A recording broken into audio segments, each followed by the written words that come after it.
do it deductive one too. Proof 2 show. Let's see, raw. And I want it to Z.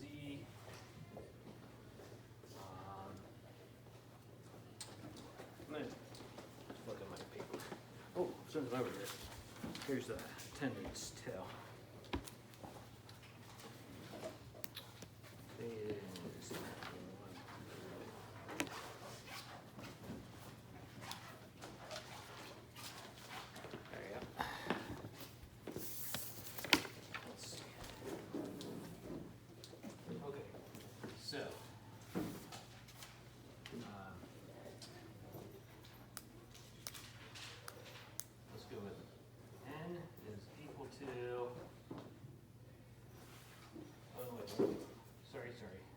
Change that to mod equation. So 7, nope, I'm doing it in my head. N mod 7 plus equals 3 implies, let's do N squared equivalent to 16 parentheses mod 7.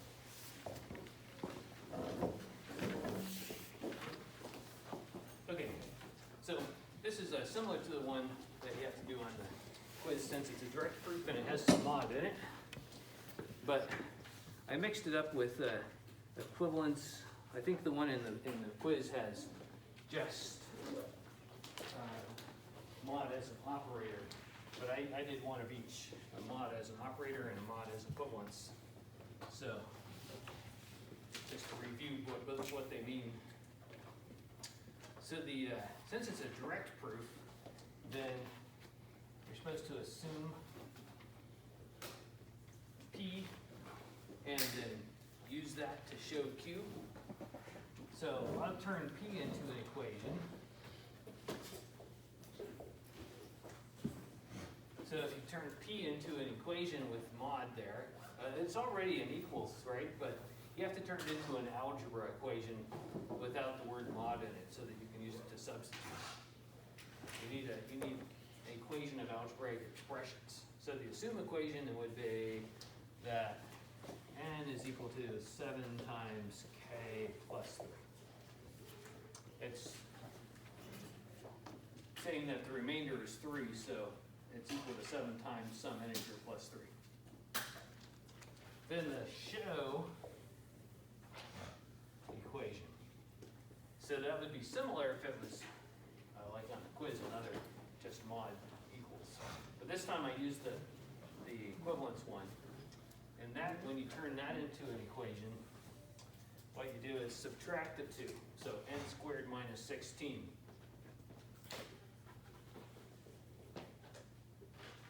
And if it's equivalent mod 7, it means that the difference is divisible by 7. So it's just that n squared minus 16 equals 7 times an integer. You could, if you wanted to, you can say it's equal to 7 times m. That's like alternatively. But I don't know what that integer is going to be, is the point. And that's what I'm going to be working out as the proof. I'm going to show that n squared minus 16 is equal to 7 times something. So if you put 7 times m, that's okay, and you'll just figure out what m is. It'll just be an algebra expression using the assume equation and doing a little bit of algebra on it. Okay, so here's what the proof looks like. So you're supposed to start to do the show. You start on the left-hand side of the equals, and then do some substituting, some algebra, and then you eventually get to the right-hand side of equals, which means I'll just be able to pull a 7 out. So I'll do n squared minus 16. And this time I can substitute right away. I don't have to do any scratch work or anything. I can just take the assume and plug it right in for n. So 7k plus 3 squared minus 16. That's just by substitution right away. Then I can do a little bit of algebra, so I need to FOIL it. 49k squared plus 3 times 7 is 21, so make that 42k plus 9. If you FOIL it all out, that's what you'll get. And then minus 16. And now I just have to notice that 9 minus 16 is negative 7, right? So you can do that in just one step, because now I can pull 7 out. But, I mean, I'll point out that that's equal to negative 7. Probably should show that step, but at least I'll do it with a little note. And then pulling 7 out, I get 7 times 7k squared plus 6k minus 1. Multiply back through, double check there. 49k squared, 42k minus 7. Right, so now I've done it. I've pulled a 7 out, and that's what the integer is that I was looking for. So, finished. You can put the box if you want. So, I'm making these proofs a little more set in stone exactly what to do by forcing you to do the partial credit, like write down what you're allowed to assume as an equation, and then you're supposed to show as an equation, and then the proof is definitely going to be taking the show equation and demonstrating it by doing algebra substitution. Any question there? Yep. So there's no contrapositive or contradiction on this one, but on this quiz for Wednesday. But when we get around to the test, we'll review some more of those. And the same thing, you can write down what the assumptions are, what you want to show, and then just do the substitution until do the algebra until we get it. So let me do an induction one for the quiz as well. So use an inductive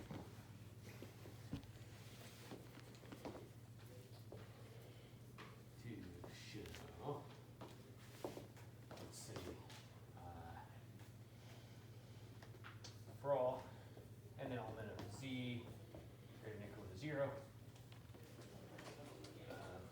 n greater than or equal to 3 implies, oh yeah, I only pick one.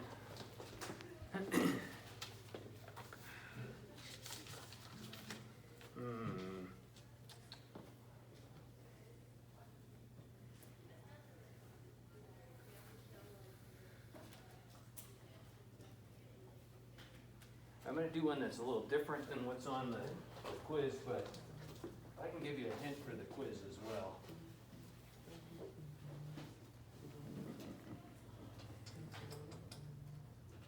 I don't know if I have one close enough. If I found one that's like very similar to the quiz one. No, I'd have to make it up. So it's also a division one though. It's 3 divides n cubed minus 7n.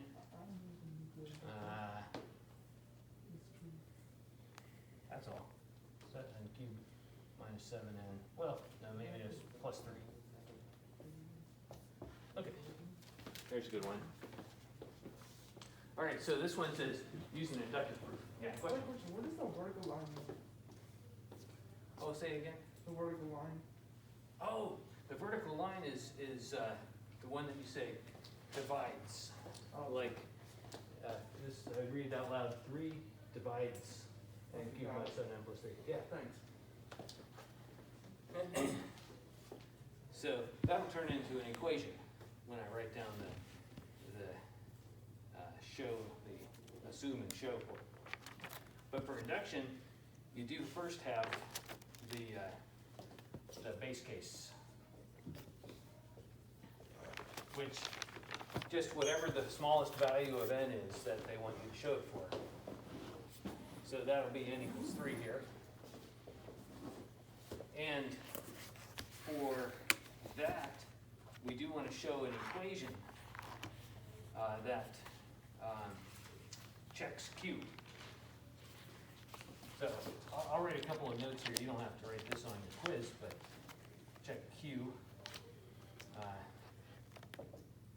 So it'll be that 3 divides 3 cubed minus 7 times 3 plus 3. Well, the equation that shows that that works is that I figure out what this is. That's 27 minus 21 plus 3. So 27 minus 21 plus 3 equals 9. I think, yeah, 6 plus 3.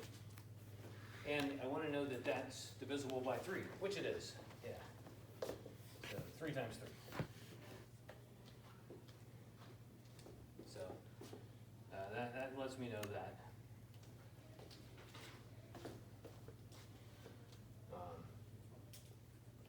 3 does divide that. So check. I'll put a little note here.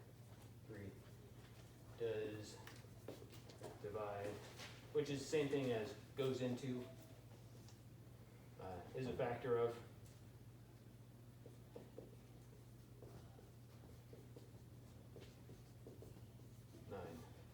So you could write it out as words instead of just showing that it's equal to 3 times 3, but that's fine too. Yeah. So would divides by the line, would that technically, I know this is probably way after when I probably should have asked this, but No, is that's it fine. kind of like the inverse of the mod function, since the mod function gives you remainders? It's closely related, right? Because it's about division. They're both about division as whole numbers, right? So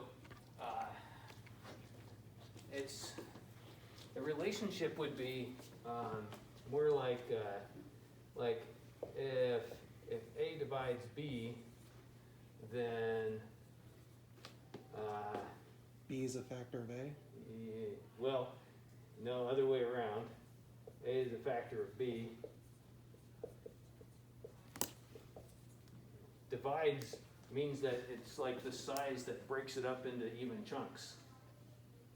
It means that you say like in a common mortar.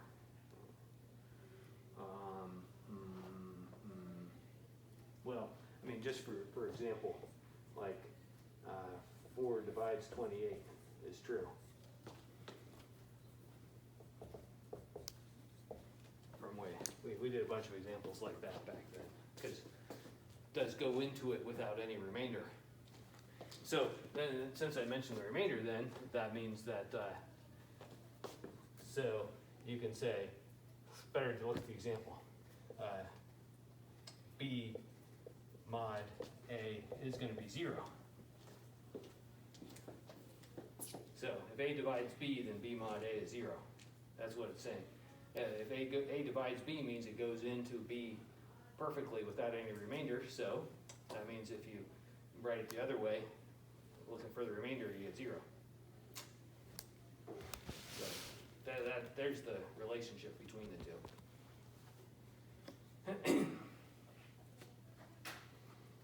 Mod gives you the remainder. If the remainder is 0, then that means divides is true. Which, that's what I'm going to have to do for the next line on this. It says to write down the induction step. The induction assumption.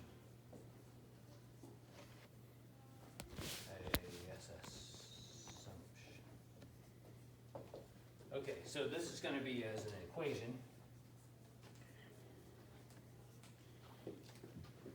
It's also going to be Q.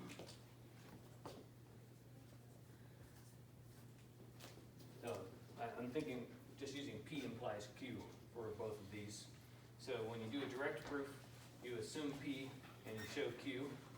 write them both as equations. For an inductive proof, it's like you get to assume Q, but you don't write it down the way it is there, you write it down for n equals k, sum n equals k. Alright, so you could do this in 1 step or 2 steps. The only difference is whether you've done it a bunch and can do it in your head, right? So in 2 steps, first I would write it like with just k. So 3 divides k cubed minus 7k plus 3. So the equation that I'm looking for then is using the definition of divides. So it means that k cubed minus 7k plus 3 equals 3 times an integer.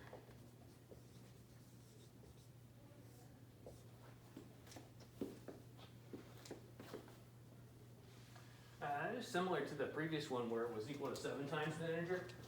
Yeah, there's a lot of redundancy on these. Like if I have n squared is equivalent to 16 mod 7, that is equivalent to saying that 7 divides n squared minus 16.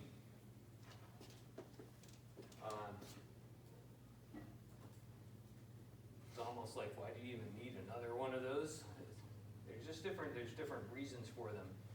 Like when you're doing, or different situations, when you're writing it with mod, you're thinking about a cycle, periodic thing, like a clock, and you want to say that 2 o'clock is equivalent to 14 o'clock. When you're doing divides, it's more just that you're interested in the fact that 3 goes into it. So, but you could write it that way. Comes out the same. So I put some extra notes on these over here to point out. When you're doing the base case, you do plug in the smallest n value, that's in P, into Q, and you check it to see that it actually works. So I plug it in there and I got a 9, which is divisible by 3. So yes. For the induction assumption, you plug a k into Q, but then you also need to write that as an inequality, as some kind of I really want a letter here. So maybe just this time I want to actually call that 3m. So I do want to pick a letter.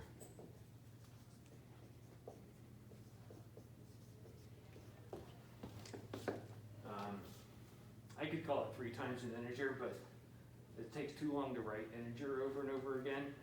When you're doing the assumption line, you want a variable in it so that you can at least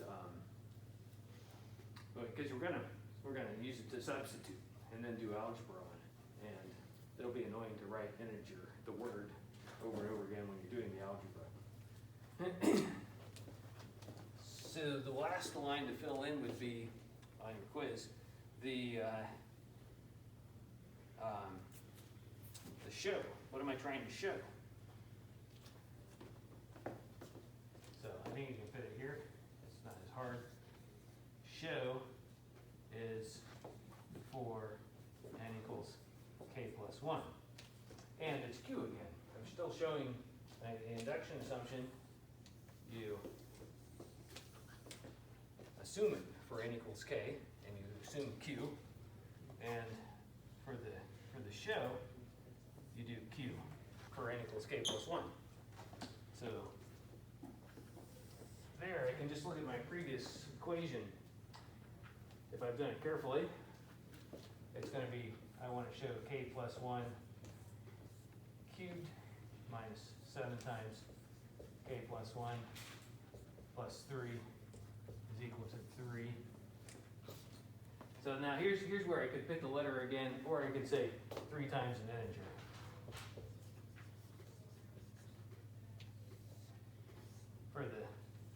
For the show, I don't need to pick a letter. Just like over there, when I did assume, I picked a letter like k to stand for the integer. And then when I did the show, I said 7 times an integer. Or you could say 7m. So here it's going to be 3 times an integer. because when I get that integer, it'll be an expression using the other letters. So, this is what I'm going to find, basically. That's what's going to be in the proof. So there's the base case is just to plug in the smallest n value that's mentioned. The induction assumption is to plug in k and write it as an equation. Where when you plug in the smallest number, you just check that it's true. When you plug in the k, you write it as an assumption that you're allowed to use. And then when you plug in the show for n equals k plus 1, now you write that down as an equation again, but now you prove it. So the proof steps are to start on the left-hand side of what you want to show and do some algebra, and definitely have to do a substitution to get the right-hand side. The proof steps would be, again, start on the left of show. So I say k plus 1 quantity cubed minus 7 times k plus 1 plus 3, and start working on it. So I start on the left. Don't write down what's on the right yet, because I don't know what that integer is. I have to find it. Okay, so I have to FOIL that out. So I made it k plus 1 cubed this time, so it takes a little more work to FOIL. If you know the shortcut for that, you can use it. The shortcut is you use the numbers 1, 3, 3, 1, and you start by cubing the k. So k cubed plus 3k squared, and then times 1, plus 3k plus 1. If you don't know that shortcut, you just have to multiply out k plus 1 times k plus 1 times k plus 1. So you do FOIL on it, then you multiply everything by k plus 1 again, collect to like terms, that's what you get. There is the Pascal's triangle. If you haven't seen that before, real quick, Pascal's triangle. It gives you the numbers, the coefficients, the multipliers for any pair binomial where you have two things added together to a power. So the numbers are 1, 1, 1, and then 1, 2, 1, then 1, 3, 3, 1. And it looks like I'm just counting up 1, 2, 3. But a couple of things. One is that when I make this pyramid structure, I leave gaps. So I never write a number directly underneath a number. I always do like alternating spaces. And the way that you get the one in underneath is you add the two above. So 1 plus 2 is equal to 3. So the next one will be 1, 4, 6, 4, 1. Because you added 3 plus 3 to get a 6. And then it'll be 1, 5, 10, 10, 5, 1, and then 1, 6, 15, 20, 15, 6, 1. Does that say start on the left of show, or? Yeah, start on the left of the equation to show. So it is, I should put like quotes around it.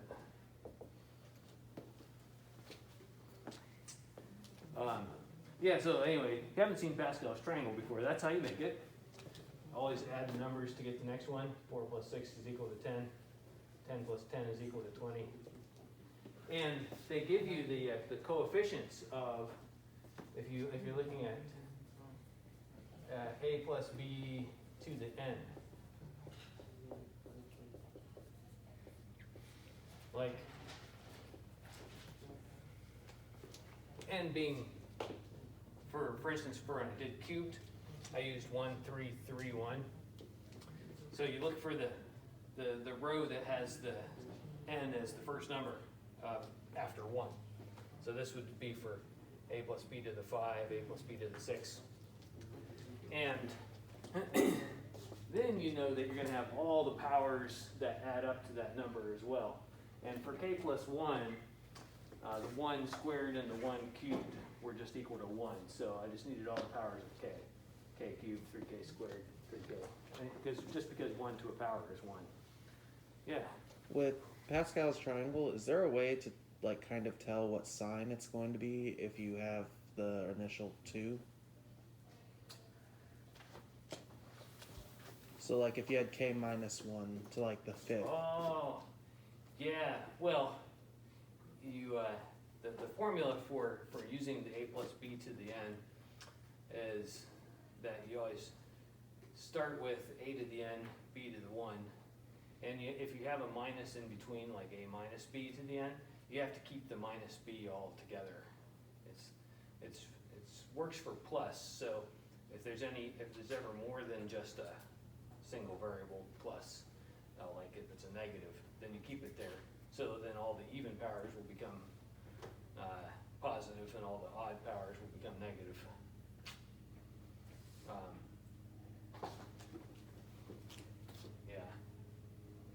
Yeah, for a quick example of this is all on the side here. So like if I was going to do a plus b to the 4th, that would equal a to the 4th plus 4 times a cubed b plus what's 4? 6. So 6 times a squared b squared plus 4 a b cubed, and then finally plus b to the 4th. So I use 1, 4, 6, 4, 1. And then, for instance, if it was a negative b, then that would be a minus because it's just to the 1. That would be plus, that would be minus because it's b cubed. So all the odd powers. So it would turn out to alternate, but if there was negative a also, then you'd have to worry about when is it both.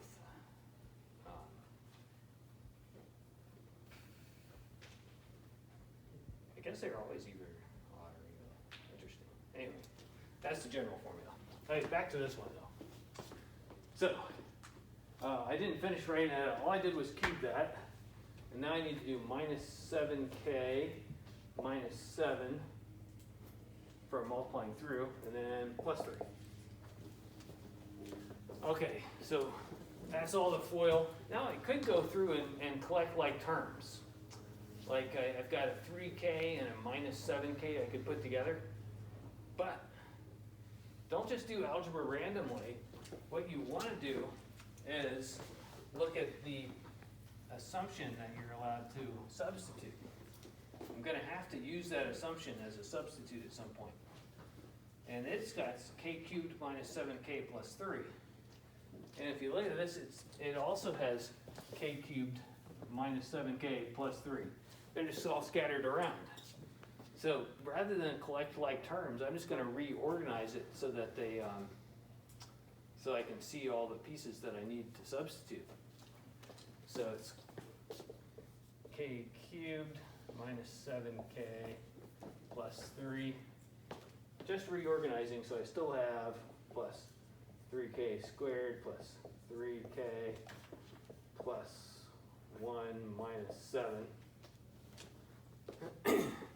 But now I can substitute. K cubed minus 7k plus 3 is equal to 3 times m. So I just took all those, made 3m. And then 3k squared plus 3k minus 6. I will go ahead and combine like terms at the end there. 1 minus 7. And then I look at what my goal is. I'm trying to get 3 times an integer, and I'm ready to pull out a 3, so it's done. 3 times m plus k squared plus k minus 2.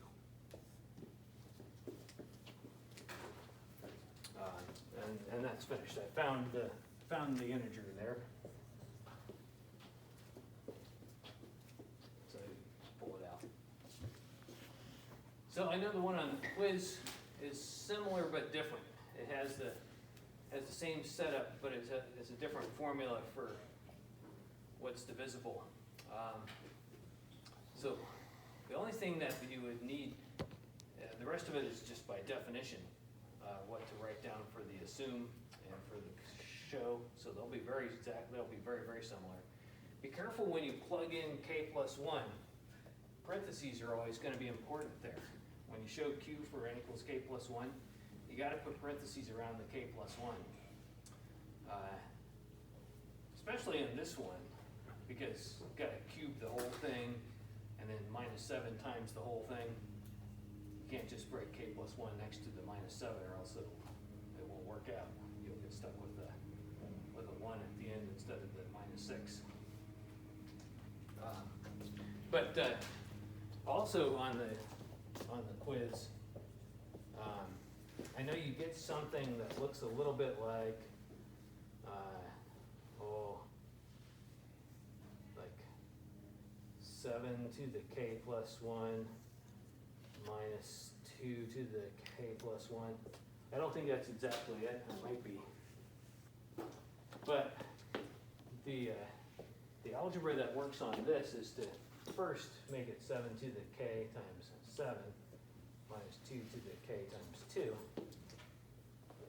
And then, I know what I'm looking for is 7 to the k minus 2 to the k. So, that's not like, it's not there yet, but if you just break up the 7 and 2, you'll get it. Like, you could do 7 to the k times 1. Oh, I think you have to break it up carefully. Like 7 to the k. Instead of a 7, make it a 5 plus 2, maybe?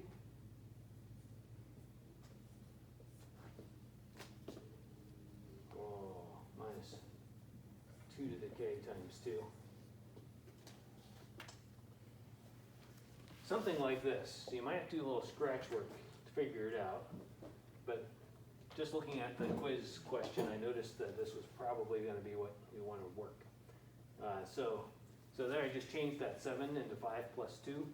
And now that lets me do 7 to the k times a 5 plus 7 to the k times a 2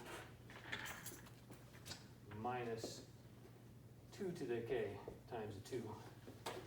And now I can factor out that 2. So I'd have 7 to the k times 5 minus 2 times 7 to the k minus 2 to the k.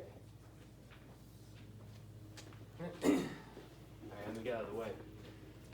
So there's some algebra that you might have almost the same thing on your quiz when you do the proof step. Break apart the bigger number just by saying 7 equals 5 plus 2. And then distributing the 7 to the k through there, you end up with a 7 to the k times 2 minus 2 to the k times 2. Then you can pull a 2 out. Whoops, that was just supposed to be a plus 2 there. Yeah.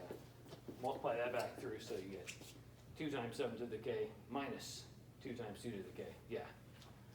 And then finally, I have 7 to the k minus 2 to the k, which is probably something that was in my assumption step.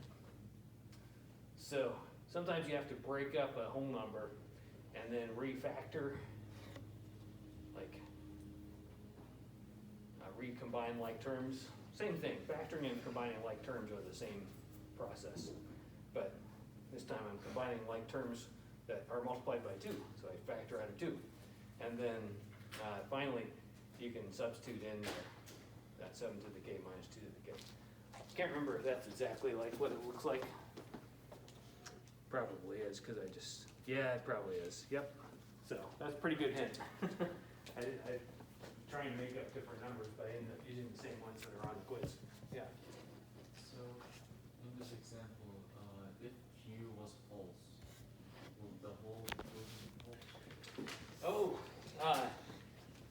Yeah, definitely. Q has to turn out to be true on these. So first off, if the base case made it false, then you just say false and never, you don't have to do anything else. Yeah. Yeah, darn, I kind of gave that away pretty much. So take a good hint there, but you still have to show all the work. I should probably show the other class too, to be fair.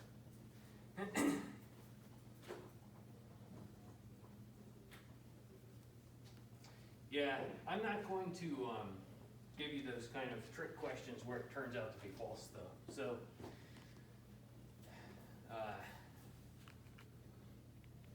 you just have to correctly check it to get the credit in the base case. Yeah, if it was, what you would be doing would be finding a counterexample, because that's how we prove they're false.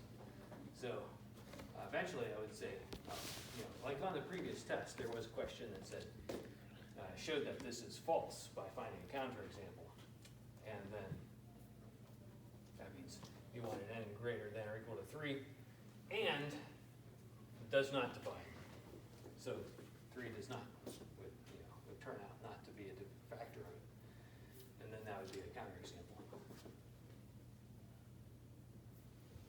Okay, so the first question on the quiz is a sequence that you just have to find values of.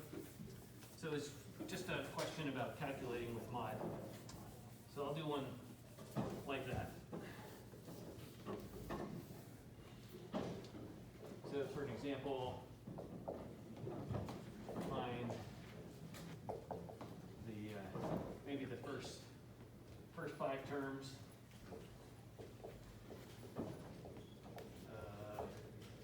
A sub n equals, let's do n times a sub n minus 1 plus n mod 4.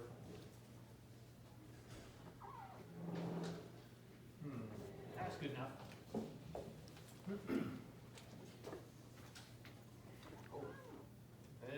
Earlier, did time go by faster than I thought? I have a few more minutes. Yeah, I think they get it early. Yeah.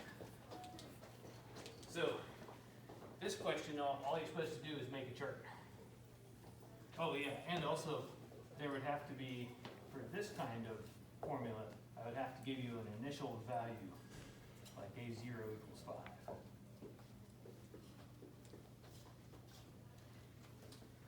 Alright, so, I think the one on the quiz, it doesn't need an initial value. It didn't use induction, but it does use mod, so you have to be careful to work those correctly. So this will be a good example with mod and recursion or induction. So a sub n, for a sub 0, the answer is a given, so just 5. And then for n equals 1, it would be 1 times a sub 0. So 1 times the 5. I put in the previous answer, plus 1, and then mod 4. So I'm getting 6 mod 4. Which is 2. So that's the second output. Then that's because 6 mod 4, you try to put 4 into 6, remainder is 2. So always when you just doing the calculation, you just find the remainder. So 2 times 2 plus 2. Mod 4. Oh, so that's going to be 6 again. It's just going to be 2 from here on out. All right, so for n equals 3, you get 3 times 2 again, because I have to plug in the previous number, plus 3. I'm using n both places there. Oh, so it is going to be different. This time you get, I don't want to put a box around that. That's not my answer yet. I'm just parentheses. get 9 mod 4 is 5. So now it kind of looks like it might repeat 5, 2, 2. All right, but the n is always different. So actually, I don't know what this is going to do if I keep going. Put in a 4, you get 4 times a 5 plus 4 mod 4. But that's a 20 mod 4, which is 0. Whenever it's divisible, 20 mod 4 means put 4 into 20, but that has remainder 0. So, close enough, or good enough for now. I don't have any clue what that pattern would be. 5, 2, 2, 5, 0. So when you use mod in a sequence like that, the pattern does get kind of crazy. It can be really hard to guess what the pattern is. Sometimes it repeats, and you can figure out what it is, but n keeps on going up, so sometimes that changes as you go on. Which makes it very useful for the next section in encryption. Anytime you have a pattern of numbers or a sequence of numbers that's really hard to guess the pattern, it makes it really great for computerized encryption. Okay.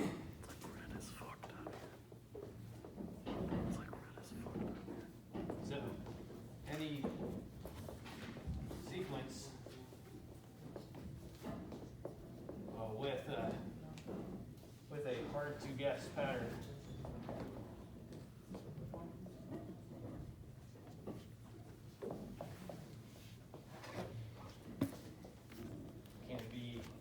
can be used as fake noise.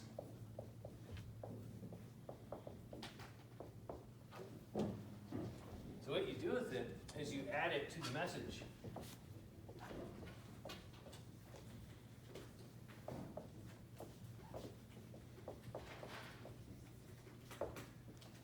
And the only way that someone would be able to decrypt the message is if they knew the same sequence of fake noise that once it's added on, it makes the message completely unintelligible, as if it was static. But it's not static, it's fake noise. So if you know the secret sequence, it's a key that you can subtract and get back the original. So I'll show you how to do that on a short example real quick.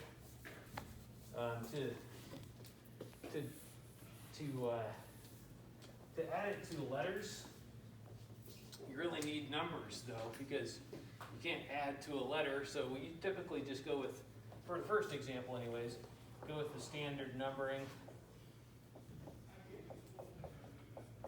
of all the letters, which I can't remember off the top of my head. So I usually just write them out. On a test, I'll probably write it for you on the top, or a quiz.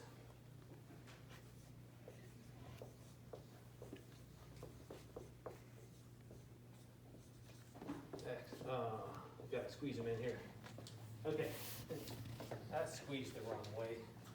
Printing is gonna be bad. 8, 9, J is 10, that's right. So you don't have to copy these if you don't want to, it's mostly for me. 21, 22, okay, it's just gonna be too squished. Put Y and Z over here. 23, 24, 25, 26. Now, the one crucial thing is that you have to treat the list of letters like a clock. We're going to use mod again. So 26 is going to also be the same thing as 0. So it's a clock with 26 numbers on it. That's because if I'm going to add noise to my message, if I add it and it goes on past the end of the letters, I won't have anything to represent that number with. So it's got to wrap around and add back onto the beginning. So let me see, I'll pick just one word to encrypt. So Let's encrypt, for an example, the word zippy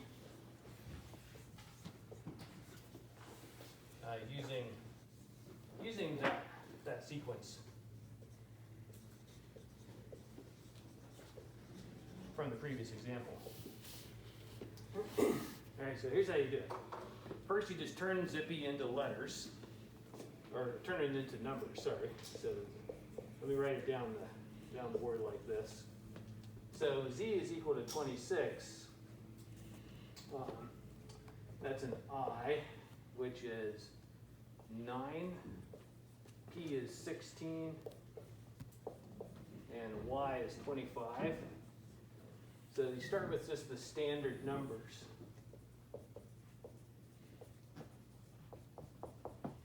For each letter.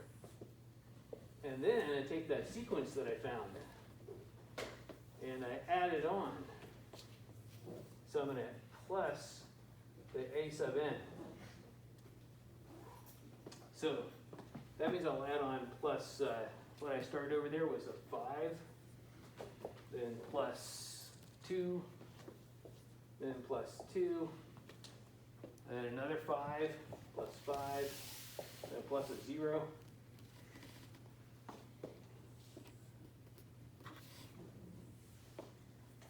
And I'm going to add them on, but I'm going to do mod 26.